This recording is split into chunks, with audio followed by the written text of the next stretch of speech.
As perseguições. Essa frase aí do Alexander Mann, é assim Alexander Mann porque ele é russo. Também foi um mártir esse Alexander Mann. Ele disse o seguinte: nenhuma criatura viva, exceto o homem, é capaz de assumir um risco, e até mesmo o risco de morte, por causa da verdade. Milhares de mártires que já viveram são um fenômeno único na história do nosso sistema solar.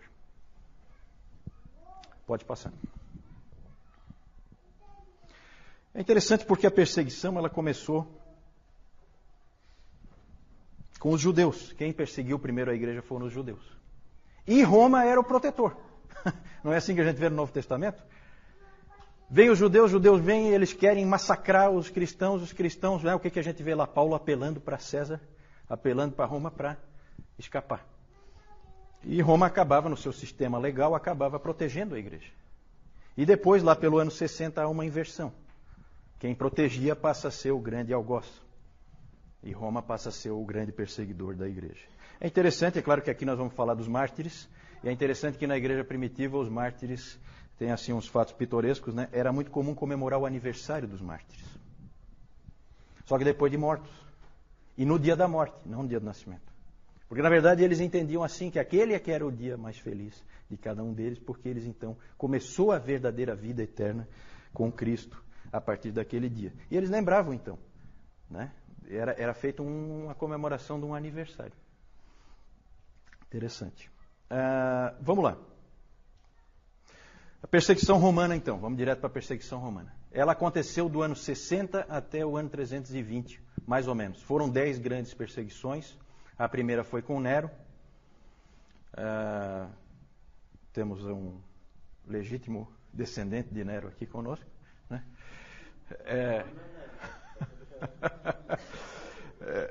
E aí nós temos as 10 perseguições, então. Nero, Domiciano, Trajano, Marco Aurélio. Marco Aurélio tem algum aí? Também vai para aquela minha lista. Sétimo Severo, Maximino, Trácio, Décio. O Décio. Décio não está mais, né? O Décio. Esse Décio é bom. Esse aí é fera. Porque foi com esse imperador Décio que houve a primeira perseguição generalizada no Império. Ele foi o primeiro a querer realmente destruir o cristianismo completamente.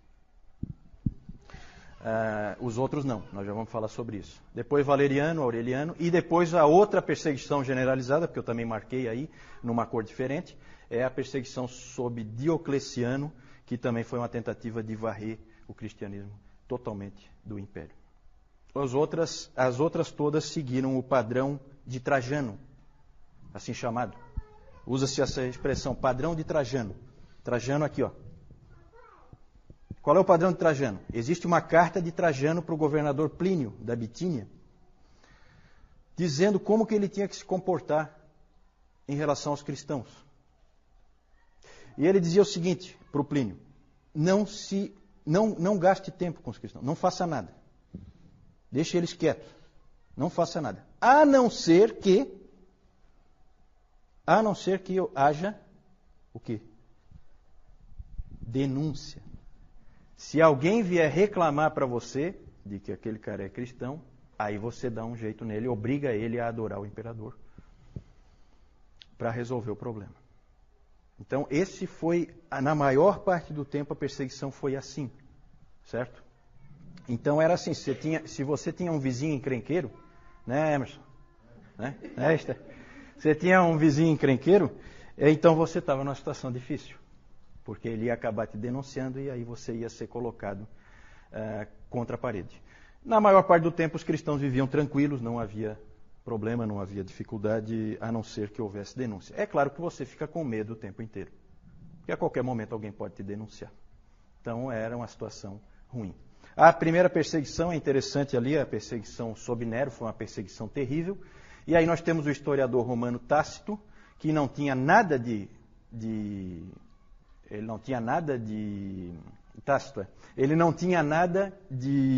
amigável em relação ao cristianismo, ele não é amigo do cristianismo, de jeito nenhum, mas ele descreveu o que aconteceu. E é interessante o que ele diz, né? Horrível, na verdade. Cobertos com peles de bestas, os cristãos eram rasgados por cães e pereciam. Ou eram pregados a cruzes, ou consumidos por chamas para servirem como iluminação noturna nos jardins de Nero. Então o Nero, ele usava os cristãos como tocha, só isso, para iluminar os jardins dele. Colocava peles em cima, peles de animais, né, em cima deles, para que os cães rasgassem eles em pedaços. Então vocês têm ideia do que esses nossos irmãos sofreram. Nessa perseguição morreram 2 apóstolos importantes em Roma. Quem? Pedro e Paulo, né? Pedro e Paulo. Esse Nero tem um lugarzinho especial para ele no inferno. Esse está tranquilo. Esse com certeza não tem nenhum aí não, né? Então tá. Essas perseguições, gente, muitas pessoas permaneceram firmes e foram para a morte. Tá? Mas não vamos nos iludir. Muitas pessoas também cederam. Muitas pessoas não foram fiéis, não conseguiram ter a coragem de dar a própria vida. Até porque, como eu falei para vocês, cultuar o imperador era um ato simples, que você fazia com a maior tranquilidade, não tinha muita dificuldade. Era uma questão de consciência você fazer ou não. Pode passar? Já falei.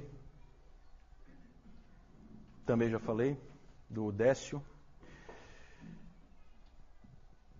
Vamos falar. Eu vou colocar alguns exemplos rápidos, não temos tempo para ficar, né? As histórias são histórias maravilhosas. Se vocês tiverem tempo de ir atrás dessas histórias, são histórias muito bonitas desses mártires do passado. Nós temos a história de Perpétua e Felicidade, que existe o Diário de Perpétua. O Diário de Perpétua, que depois que ela morreu foi completado, né? Mas é provavelmente o escrito mais antigo de uma mulher cristã. É o Diário de Perpétua. Ela morava em Cartago. Foram presos 5 catecúmenos. Vocês sabem o que são catecúmenos? Nós vamos falar mais sobre isso depois, tá? Eles foram presos 5 catecúmenos. São pessoas que não foram batizadas ainda. Eles foram presos, 3 homens e 2 mulheres. Perpétua era uma mulher de uma família nobre, 22 anos, tinha um filho.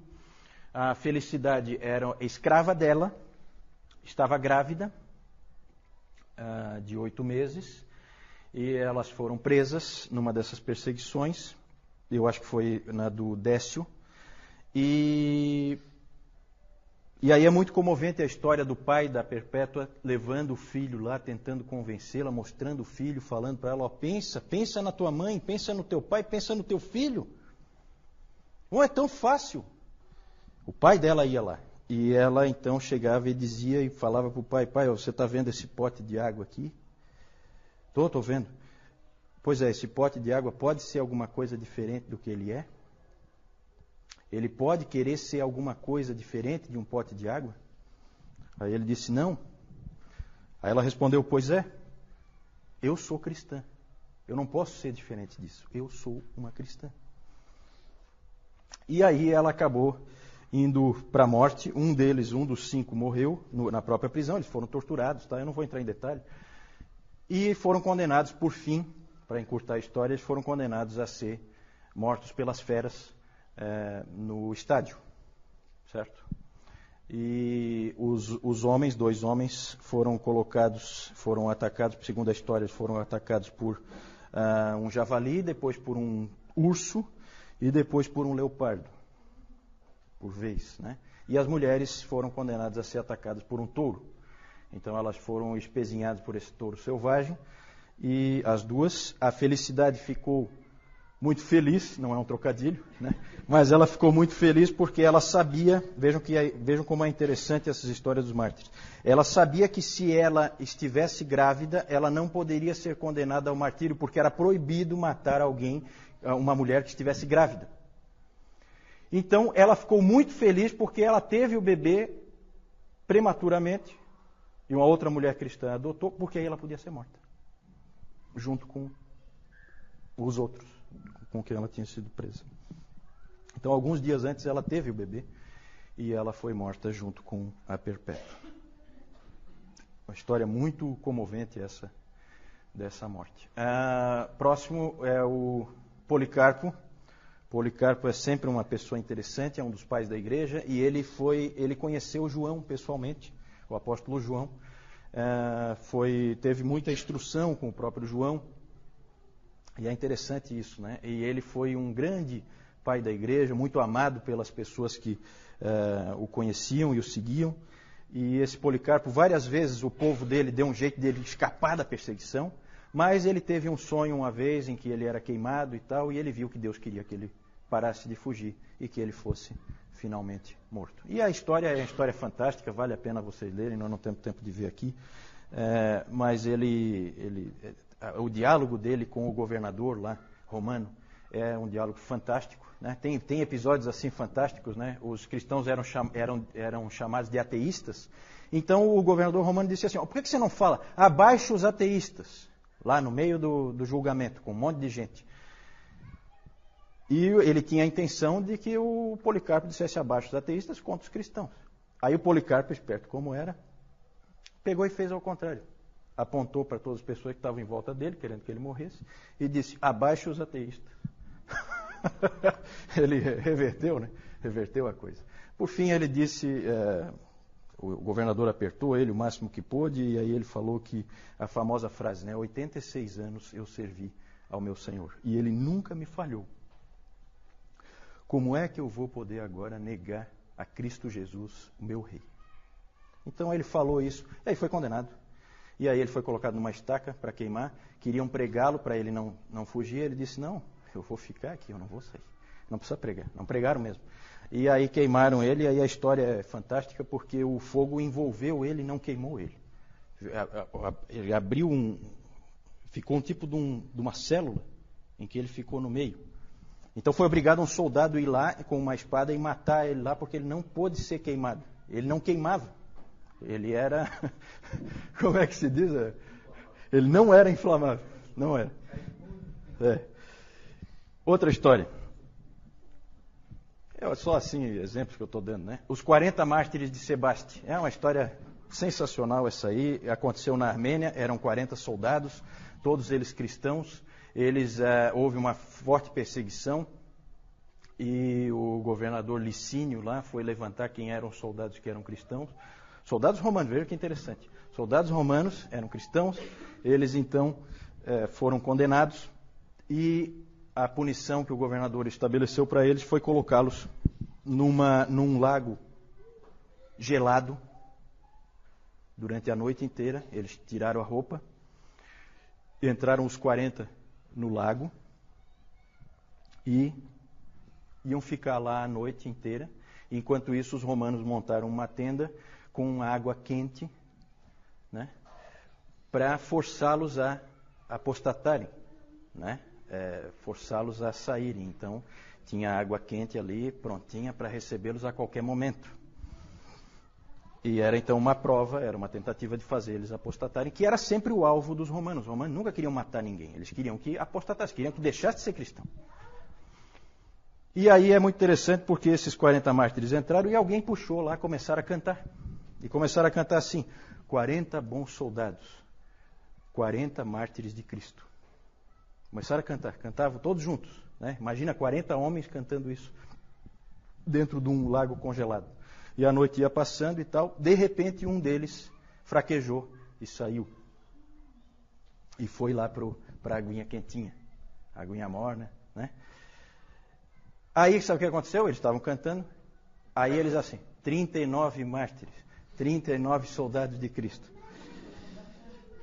E o guarda deles, vendo isso, ficou tão impressionado, ele já estava, né, sob uma forte impressão.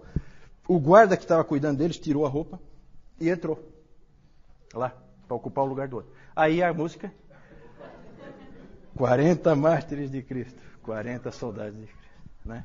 E eles morreram ali. É muito interessante porque tem os nomes deles registrados, o nome dos 40. Hoje a gente tem os nomes deles. Quem tiver o nome ali, escapa daquela minha lista. Tá? Vamos lá.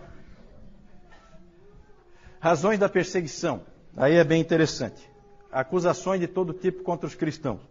Acusações de canibalismo. Por que será, hein? Canibalismo, hein? Já pensou nós aqui, BVN, aí alguém vai e chama a polícia? Não, tem canibalismo lá dentro. Por quê? Exatamente rumores de que eles comiam o corpo e o sangue de alguém. Sacaram aí onde é que está o esquema? Era a ceia, né? Acusações de canibalismo, de incesto. Por que incesto será, hein?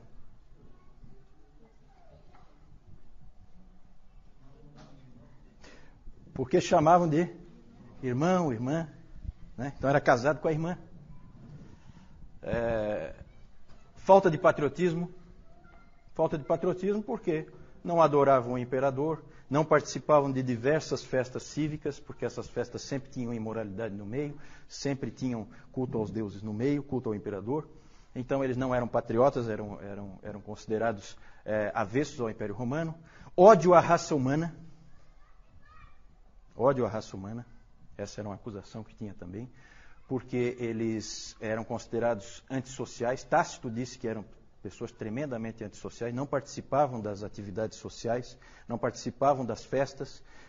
Isso mostrava era repulsa, né, pelas outras pessoas.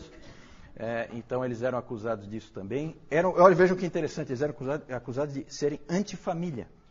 Por que será antifamília?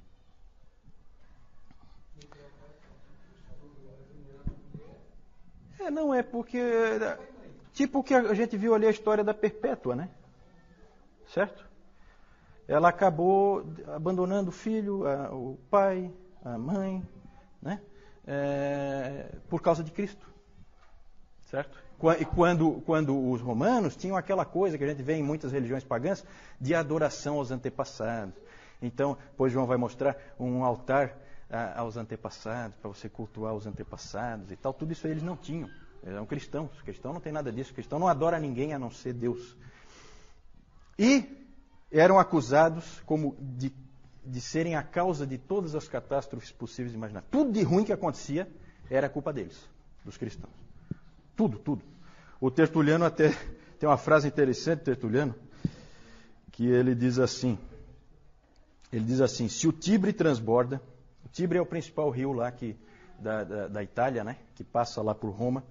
Se o Tibre transborda, se o Nilo não chega aos campos, se o céu não se move, provocando a estiagem, ou se a terra se move produzindo um terremoto, se há uma fome, se há uma peste, o clamor é um só. Joguem os cristãos aos leões. Era assim que a coisa funcionava. Sempre a culpa era dos cristãos. Conforme o Império Romano foi declinando, isso foi piorando bastante para o lado dos cristãos. Certo? Que aí era a culpa deles. O Império vai mal, culpa da presença dos cristãos. Acusado de pobreza, né? Minúcius Félix disse que na verdade isso aí é motivo de orgulho, não é de... Mas naquele tempo era motivo de acusação. E a mais estranha de todas, acusados de ateísmo, como nós vimos na história do Policarpo. Por que será em ateísmo? Eles adoram um Deus que é invisível. Deus invisível não conta. Na cabeça do romano, Deus invisível não conta. Né? Então, adoravam um Deus invisível. Né? E adoravam um homem. Então, ateísmo. Então, acusações bem estranhas. Mas o principal, o que mais pegava mesmo, é o próximo aí, que é a recusa em adorar o imperador. Ali pegava. As outras acusações até dá para encarar. Mas é evidente que Roma tinha uma preocupação com esse tipo de atitude, de não adorar o imperador, porque a adoração ao imperador era vista como uma coisa patriótica, cívica. Se você começa a ir contra isso, você, na verdade, está colocando o império em risco aos poucos. É um que não quer, outro que não quer, daqui a pouco ninguém quer. Então, havia um medo do império. Então, isso aí foi uma das principais causas de morte para os cristãos nessa época. Pode passar. Mais tarde, eles passaram a ser perseguidos só por terem o nome de cristãos. Aí já é coisa do preconceito mesmo. Todo mundo passou a odiar os cristãos provocam todas as catástrofes que acontecem. E aí, no segundo, no terceiro, no quarto século e no quinto século também, era muito comum, sempre em todos os cultos, eles liam esse texto de 1 Pedro 4,16. Mas se sofrer como cristão, não se envergonhe disso, antes glorifique a Deus com esse nome. Porque você está sofrendo só por causa do nome, mais nada. Só porque você é cristão. Isso foi o que acabou acontecendo mais tarde. Pode passar? propósito que os romanos tinham com a perseguição, principalmente a apostasia, e acabava martirizando os obstinados, os que não cediam. Certo? Vamos adiante.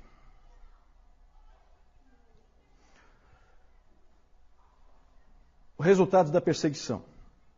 O F.F. Bruce, ele disse que a igreja estava preparada para a catástrofe desde o seu início. O próprio Senhor da igreja, o Senhor Jesus Cristo, tinha preparado. Ele tinha dito, se perseguiram o Senhor, como é que não vão perseguir os servos? Não é? Não foi isso que ele disse? Então a igreja sempre esteve preparada para tomar pau, para levar a bordoada. Sempre esteve preparada. E isso pesou muito a favor da igreja. Ela se fortaleceu em meio à perseguição. Ela, na verdade, foi purificada. Vocês podem imaginar que nesse tempo não tinha muito cristão nominal. Quem é cristão de verdade. Não é cristão só de nome, né? Porque não é fácil ser cristão nessas condições. Não é nada fácil. E então provocou uma purificação da igreja. A igreja era muito pura nessa época. E também provocou a extensão da igreja, aquela frase do Tertuliano, o sangue dos mártires é a semente da igreja. O interessante aí é que chegou uma época, a igreja estava tão preparada para a perseguição, que chegou uma época, gente, que as pessoas começaram a buscar o martírio. Aí os presbíteros, os líderes da igreja, tiveram que segurar essa turma, porque o cara começava a querer ser morto. Tinha gente fazendo de tudo. Aí era aquela coisa, é por denúncia, então eu mesmo vou me denunciar. Já que eu não tenho um vizinho mala, como alguns irmãos aqui têm, né? Eu mesmo vou lá me denunciar. Então, começou a ter esse tipo de situação. E um fato pitoresco é o Orígenes, né? Alguém já ouviu o nome do Orígenes? Orígenes é um dos pais da igreja também. E o Orígenes, o pai dele, foi martirizado. E aí o Orígenes era jovem, gurizão, também queria ser martirizado por toda a lei. Não, meu pai foi, eu também vou. E fazia de tudo para ser martirizado. Aí a mãe dele teve uma ideia. Escondeu toda a roupa dele. Aí ele ficou com vergonha de sair na rua pelado. Então, aí ele acabou escapando do martírio, né? A mãe dele foi esperta, achou uma solução prática, escondendo toda a roupa dele. E foi muito bom, porque o Orígenes depois foi um homem extremamente útil para a igreja, né? Foi um homem que fez muita diferença para a igreja. Depois nós vamos falar dele, um cristão de Alexandria. É importante, para terminar essa parte das perseguições, é importante a gente lembrar de algumas coisas, que nem sempre a perseguição fortalece a igreja. Às vezes a gente tem essa ideia, né? Às vezes tinha gente que às vezes falava, aí a gente ouvia aqui no Brasil, alguns líderes aí dizendo, era bom que viesse uma perseguição para purificar a igreja e tal, né? Cuidado, gente, tá? São muito bonitas essas histórias, mas eu tenho certeza que nenhum de nós queria estar ali.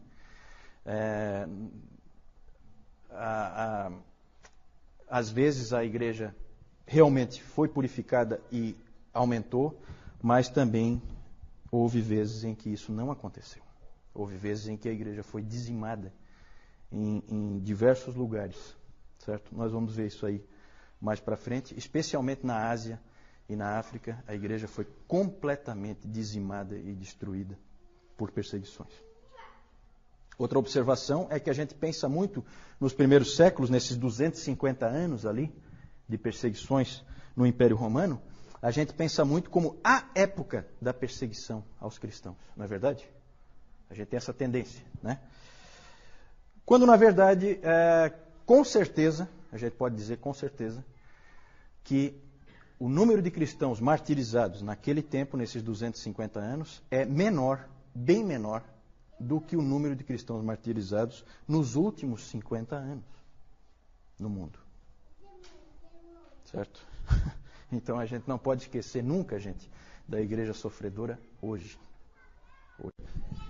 Aqui, como nós vemos aqui, esse aqui é o Coliseu, tá?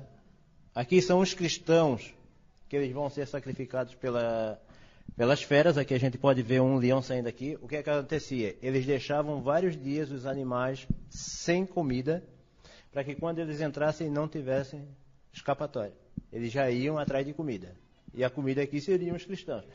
E se nós olharmos aqui, isso aqui são, o que o Juliano falou ainda há pouco, cristãos pendurados aqui, servindo como iluminação para o estádio aqui.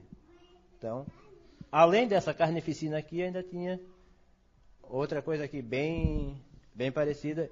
E o causador disso tudo aqui foi aquele que o o Nero, que não tem ninguém aqui com esse nome, né? Pode. Então aqui nós vamos ver, de lá para cá, o Nero, meio esquisitinho ele, né? Domiciano e Trajano. São pessoas muito que a gente devia evitar os nomes. Né? Próximo. Lá também nós temos Marco Aurélio, nós temos Sétimo Severo e Maximino o Trácio. Não é o Trácio, não é o Trácio. Nós temos lá aquele também que foi bem mencionado, Décio, lá de 250. Daí aqui nós temos a efígie também de Valeriano, sempre nessa sequência aqui, né? Nós temos Aureliano aqui, nós temos Diocleciano e aqui embaixo nós temos o Galério. Próximo. Aqui nós temos aquela história bonita que o Juliano falou, da perpétua felicidade, que por terem se mantido firmes como cristãs, elas foram colocadas lá no ringue, lá no ringue, pode ser ringue ali também, e foram, como o Juliano falou, espetadas pelos touros, tá? E apesar disso... Depois os soldados finalizavam. Para a pessoa morrer, porque o animal não matava definitivamente, então o soldado ia lá e finalizava. Eu ia chegar lá. Era a próxima coisa que ia dizer. Depois disso, quando elas ainda estavam vivas, elas ainda eram espetadas pelas espadas. E aqui a gente pode ver ali a Perpétua ainda tirando a espada que ela foi cravada aqui nela. Aqui nós temos Policarpo. E aqui nós temos aqueles 40 mártires de Sebaste. Aqui já inclui aquele que saiu ou aquele que entrou. Que nós não temos. Próximo, então. Aqui nós temos o altar familiar do cultos aos antepassados. E aqui a adoração do imperador. Inclusive aquele lá de Augusto ali. Era colocado aqui, as pessoas passavam, faziam reverência a ele. E aqueles que se negavam, daí eles tinham a punição. Aqui nós temos... Foi uma falha? Foi uma falha. Eu esqueci de falar, tá, gente? Que quando você sacrificava, você não, que eu espero que você não fosse sacrificar, que você ficasse firme. Mas quando um cristão apostatava e ele sacrificava efetivamente ao ídolo, ou ao imperador, no caso, ele recebia o chamado libelo, que era um documento provando que ele fez o culto ao imperador, adorou ao imperador. Né? Isso dava para ele uma série de garantias, fazia com que ele parasse de ser perseguido, ele podia ter vida normal, diferente de outros cristãos que não possuíam esse documento. Então esse é o libelo que tinha essa intenção. A Jussara perguntou quanto à fonte das informações que tem aqui. Né? A maioria das informações vem da palestra do David Calhoun. Né?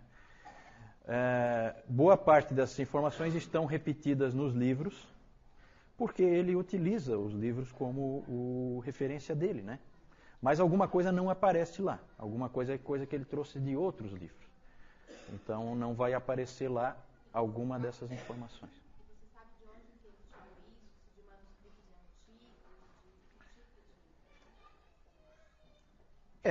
antigos? Na verdade, a Jussara então perguntou de onde é que ele deve ter tirado isso.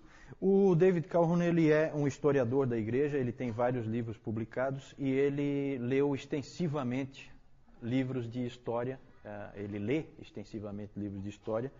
Então, essas informações ele tira desses livros. né? A história, na verdade, vai se construindo. A principal fonte dessa história antiga que nós estamos vendo, a principal fonte de referência, sempre foi e continua sendo o livro, nós vamos falar mais para frente, a História Eclesiástica de Eusébio de Cesareia. A maior parte dessas informações da história antiga nós temos por causa dele, porque ele escreveu um livro de história. Ele, inclusive, é considerado o pai da história da igreja.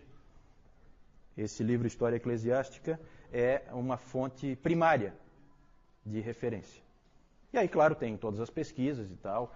Especialmente agora, nos Estados Unidos, está saindo um trabalho fantástico de um professor lá, Moffat é o nome dele. Ele está escrevendo em vários volumes a história da igreja na Ásia. Então é um trabalho de pesquisa muito grande que ele está fazendo, e ele está tentando resgatar essa história que meio que se perdeu. Alguma coisa o Calhoun já traz. Oi.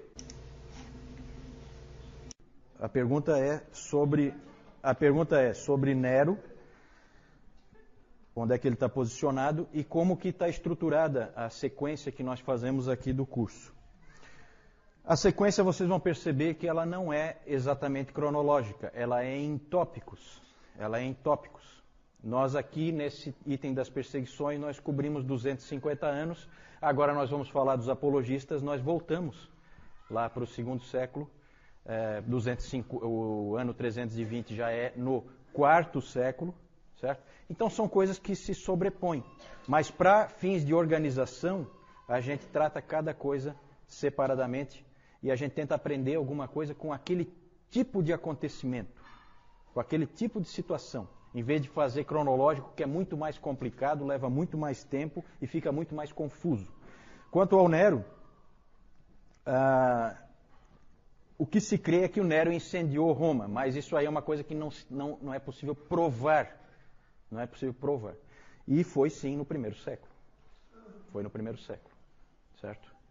Nero foi imperador no primeiro... interessante, ó. Fui perguntado sobre a destruição do Templo de Jerusalém. Uma coisa interessante quanto ao crescimento da igreja é esse aspecto aí. A migração da influência dos apóstolos, dos judeus para os gentios, veio na época certa. Porque se tivesse ficado no meio dos judeus, poderia ter se perdido. É claro que Deus tinha controle disso, ele é soberano, e ele tinha tudo já planejado na sua providência. Jerusalém foi tomada e destruída no ano 70. No ano 70. Ela foi completamente destruída, nós temos lá as ruínas lá hoje do Muro das Lamentações, pelo general, agora eu vou trazer ele para mim aqui, né? Apesar de ser nome bíblico, escapou só pela metade, porque o general Tito que depois também se tornou imperador, ele foi quem invadiu Jerusalém e arrasou completamente. E depois, no ano 135, finalizaram o serviço e acabaram de vez com o país chamado Israel. Foi destruído completamente, deixou de existir e só passou a existir novamente agora em 1948, né? Isso. Mártires é uma palavra, a palavra mártir significa, quem é que sabe? Testemunha. Mártir é uma testemunha. Só que é um nome que ganhou uma conotação especial, técnica, para identificar pessoas que morrem por causa da verdade, por causa de uma crença que eles têm. Esses são os mártires.